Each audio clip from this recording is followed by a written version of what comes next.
O Evangelho segundo narrativa de Mateus, no seu capítulo 5, verso 6, chamado Sermão do Monte, onde o Senhor pôde dizer das chamadas beatitudes, ele diz, no verso 6 do capítulo 5 de Mateus: Bem-aventurados os que têm fome e sede de justiça, porque eles serão fartos. A palavra bem-aventurados significa mais do que felizes. A nossa busca neste mundo é a respeito da felicidade. Muitas pessoas buscam a felicidade. E nós podemos ver que o mundo hoje caminha numa direção de muita injustiça. Muitas pessoas procurando satisfazerem os seus desejos, as nações querendo sobrepujar umas sobre as outras, as pessoas buscando a paz, buscando em seus partidos políticos algo que possa satisfazê-las em suas necessidades.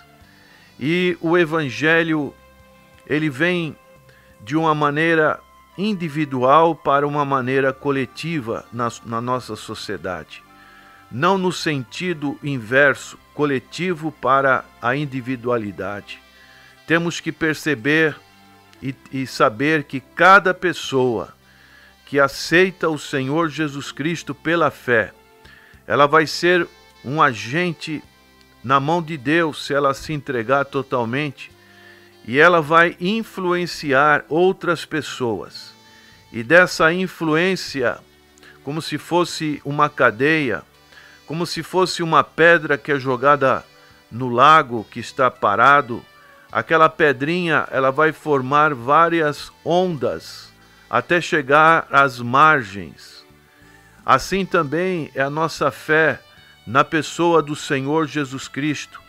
Quando temos fé, as pessoas que nós temos os nossos relacionamentos, elas vão ser influenciadas.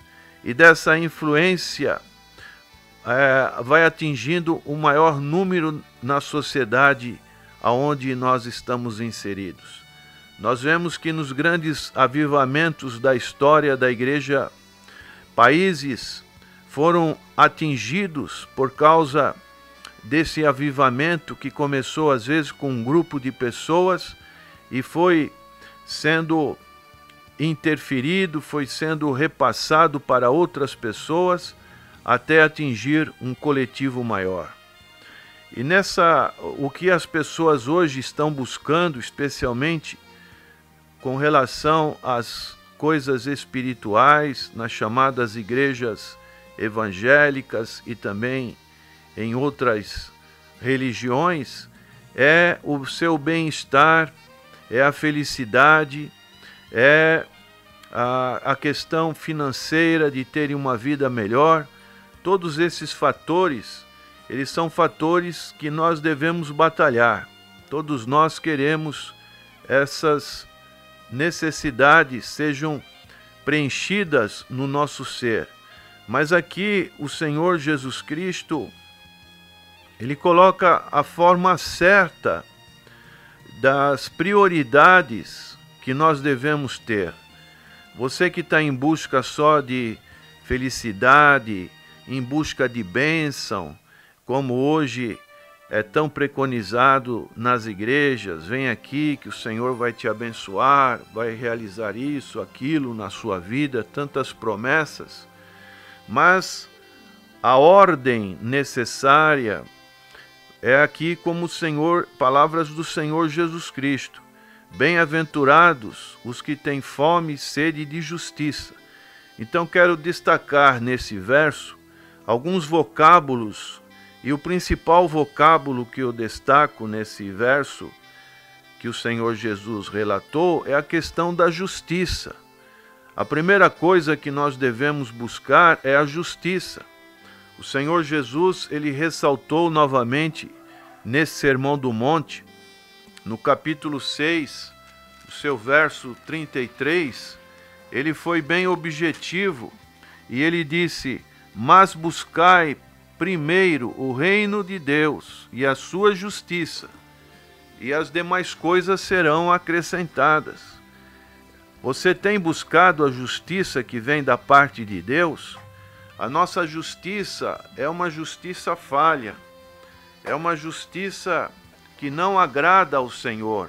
Como é que nós podemos querer sermos abençoados diante de Deus se nós, como diz o apóstolo Paulo em Efésios capítulo 2, verso 2, em que noutro tempo andaste segundo o curso deste mundo, segundo o príncipe das potestades do ar, do espírito que agora opera nos filhos da desobediência.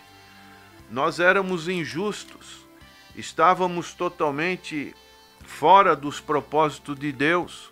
O apóstolo Paulo também diz em Filipenses capítulo 3, verso 8 e 9, e na verdade tenho também por perda todas as coisas, pela excelência do conhecimento de Cristo Jesus, meu Senhor, pelo qual sofri a perda de todas estas coisas, e as considero como esterco, para que possa ganhar a Cristo, e seja achado nele, não tendo a minha justiça que vem da lei, mas a que vem pela fé em Cristo, a saber, a justiça que vem de Deus pela fé. Então, prezado ouvinte, busque em primeiro lugar essa justiça. Não tenha nos seus preconceitos justiças próprias. O povo de Israel, ele buscava o arrependimento para pedir o perdão a Deus, mas logo ele voltava à prática dos próprios pecados. O livro de Oséias, capítulo 6, verso 4, o Senhor diz: que te farei, ó Efraim? Que te farei, ó Judá?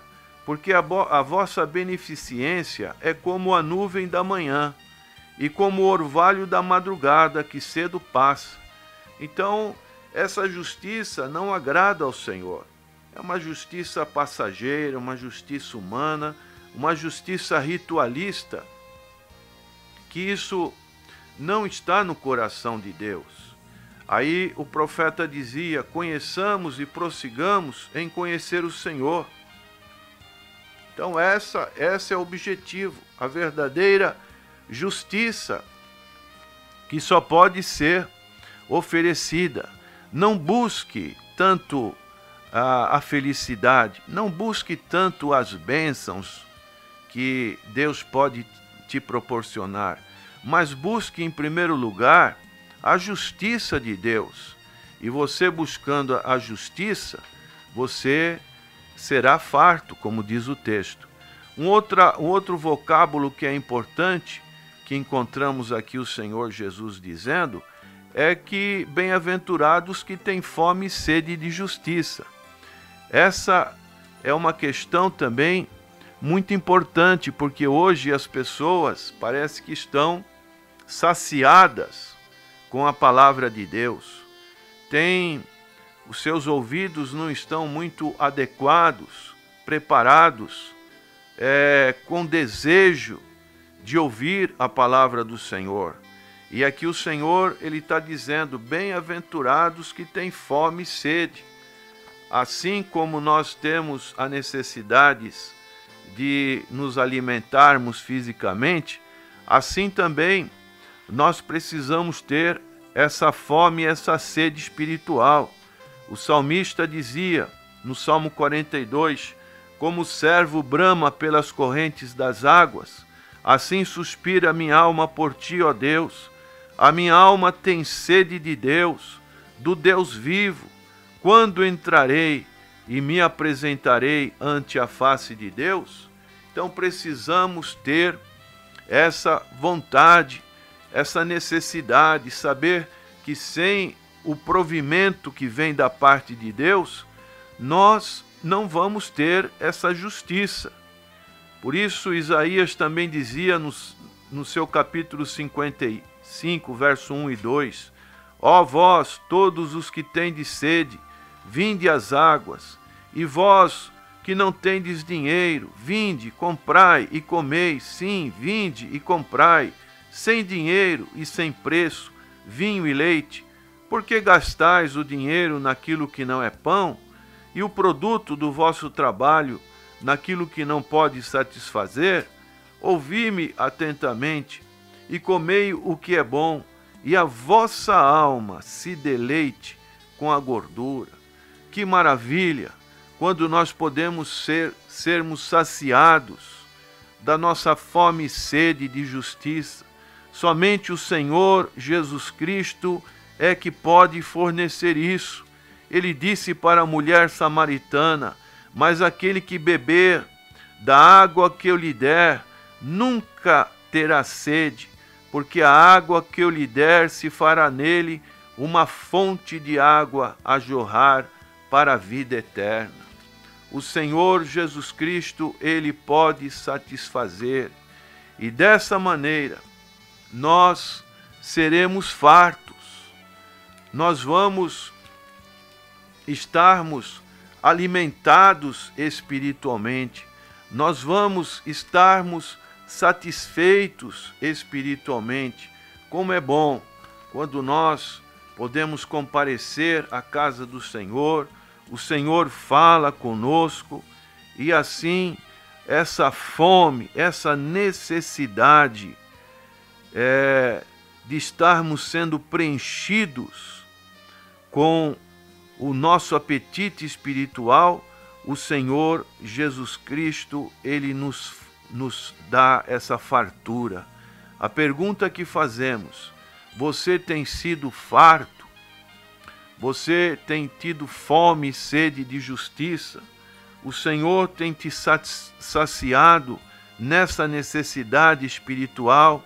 Com certeza o Senhor é aquele que dá a porção adequada, dá o pão que tanto necessário para as nossas vidas, que possamos sempre ter em nossos corações a sentir essa necessidade de ter fome e sede de justiça, porque o Senhor é aquele que pode nos dar essa fartura.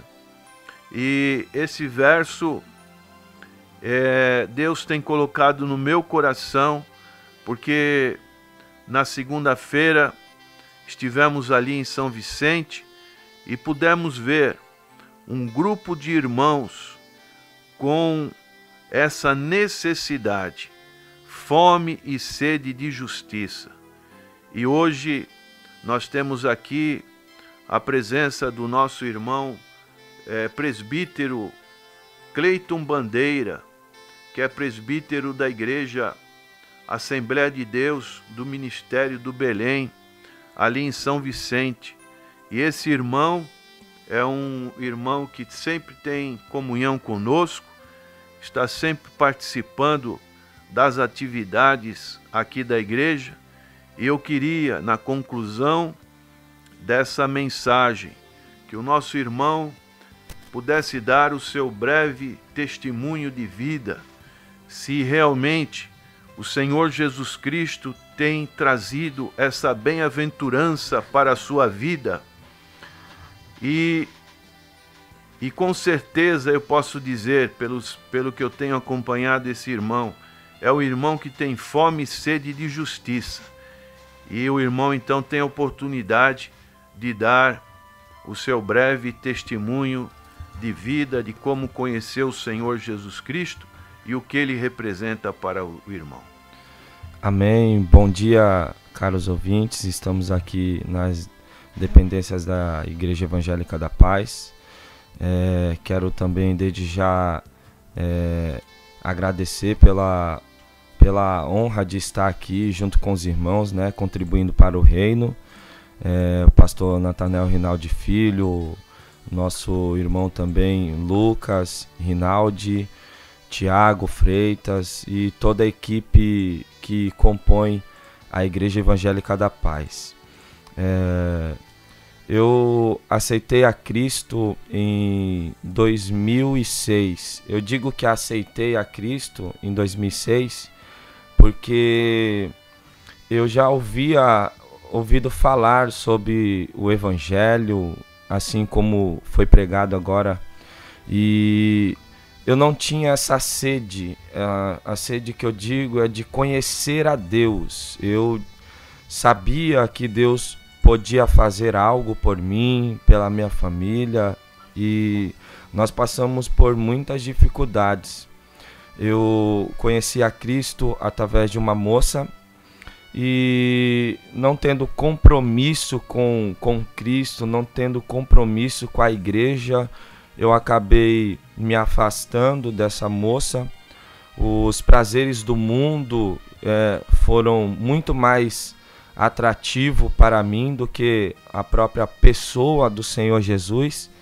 Então eu decidi pular carnaval, eu decidi curtir as festas, né, que estavam para vir, e eu não sabia o que eu estava fazendo na realidade. Eu achei que eu estava procurando o melhor para mim, e eu vi que o mundo me teria muitas coisas para dar, só que através do conhecimento da palavra de Deus e sabendo quem Deus era na sua forma mais simples, ainda que nós não venhamos compreender Deus na sua totalidade, mas na forma mais simples, que eu sabia que Deus era um Deus de promessas, que Deus era um Deus que podia fazer coisas por mim, para mim.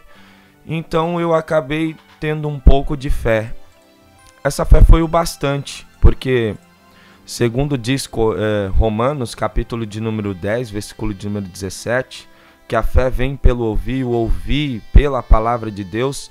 Isso foi o bastante para que eu pudesse me achegar a Ele. E passou-se os anos, a minha família passou por muita dificuldade, minha mãe teve percas materiais, financeiras, tivemos a infelicidade de perder um ente querido para o crime, e isso chocou muito a minha vida. Esse processo foi avolumando cada vez mais, até que eu viesse a entender que Deus estava me chamando para que eu pudesse o servir de todo o coração. E foi nesse processo que eu comecei a repensar. Mesmo afastado da presença do Senhor, uma vez eu abri o livro de Isaías, não me lembro bem o texto qual era, mas falava muito de guerra, de espada, de cavalos. E eu lembro que eu me ajoelhei na cama e eu falei: Senhor, como podem as pessoas abrir essa palavra, o pastor, falar da minha vida através da palavra? E foi aí que eu tive um encontro com Deus. E através desse ato, no que estava preparado para mim, agora em diante eu comecei a repensar a minha vida. E eu gostava muito de jogar bola, tive uma discussão com alguns amigos no futebol, acabamos trocando uns tapas, aí tive umas ameaças. E nesse momento o meu sobrinho me auxiliou. E ele disse assim pro meu irmão, né? A gente tem que ajudar a nossa família. E nós não éramos cristãos. E aí me fez repensar. E através de um folhetinho que foi me entregue, eu me acheguei a Cristo. Então eu também quero dar uma palavra, né, para todos aqueles que estão na obra do Senhor. Nós estamos vendo que estamos em tempos difíceis, dias difíceis, onde tem tido muita escassez da palavra.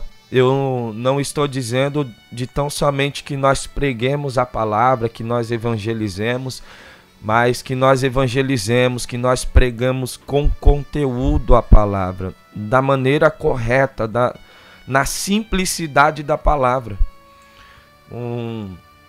Uma certa feita, o Senhor Jesus apregoando ali no meio do rio, ele começou a ser rejeitado pelos que o ouviam. e um por um foi saindo. E ficaram seus discípulos. E aí ele perguntou para os discípulos: vocês não querem ir também com eles? E Pedro nessa hora se levantou e disse: para onde iremos nós, se só tu tem a palavra de vida eterna? Então eu vejo que a palavra, ela não precisa de ter muitos enfeites, porque a palavra é o poder de Deus na nossa vida. O apóstolo Paulo, ele disse na carta escrita às igrejas de Roma que o evangelho é o poder de Deus para salvar vidas. E nós vemos que hoje nós temos essa dificuldade de não somente encontrar um lugar sério em que nós possamos nos firmar na palavra, mas principalmente um lugar sério que tenha pessoas sérias para que possa nos instruir através da Igreja Evangélica da Paz. Eu tenho tido essa oportunidade. Sempre quis fazer algum curso que se relacionasse ao Evangelho, à palavra. E aqui eles nos proporcionam isso. Eu não vou falar nem, digo que anualmente, mensalmente, mas diariamente. Como os ouvintes podem perceber, estão aqui na luta diária, logo de manhã, já provendo o pão diário para cada um de nós, né? E tem sido difícil encontrar pessoas com esse objetivo, e principalmente sem procurar nenhum tipo de lucro, ganho com isso. Nós vemos uma igreja mesmo séria e que procura ajudar aqueles que necessitam. Há mais ou menos uns 3, 4 anos atrás eu conheci a Igreja Evangélica da Paz, e através dos estudos passados pelas manhãs no rádio, através do saudoso pastor Nathanael Rinaldi, o pai, nós nos achegamos aqui nessa igreja, fomos bem recebidos e estamos aqui até hoje ouvindo os irmãos, e no que for necessário nós fazer aí para que venhamos contribuir com o reino, nós estamos dispostos a servir. O meu intuito é servir o reino, servir a Deus, independente do lugar onde eu esteja. E esse é o meu testemunho. Eu agradeço a oportunidade, a rica oportunidade, né, que os irmãos têm oferecido, dado a mim, e pela confiança, né? Eu privo muito pela confiança. Eu tento ser o melhor cristão que eu posso ser. Lógico que segundo o poder que me opera e segundo a disposição que eu tenho, né? Os irmãos que me conhecem estão ouvindo a rádio também. Espero voltar aqui e mais vezes contribuir para que os irmãos possam ser edificados. Que Deus abençoe a cada um, o pastor Nathanael, o irmão Lucas, o irmão Tiago, pastor Miranda, todos os irmãos da IEPaz, o meu amigo também do coração. A gente já andamos muito junto, o presbítero Washington, o pastor Nível Fuschini, pastor Max, não poderia esquecer também, um grande irmãozão, irmã Cilei e todos os demais, a irmã Lourdes, Rinaldi, todos, sem palavras. Que Deus abençoe a cada um e que estejam nos ajudando aí a crescer na graça e no conhecimento do Senhor. Amém?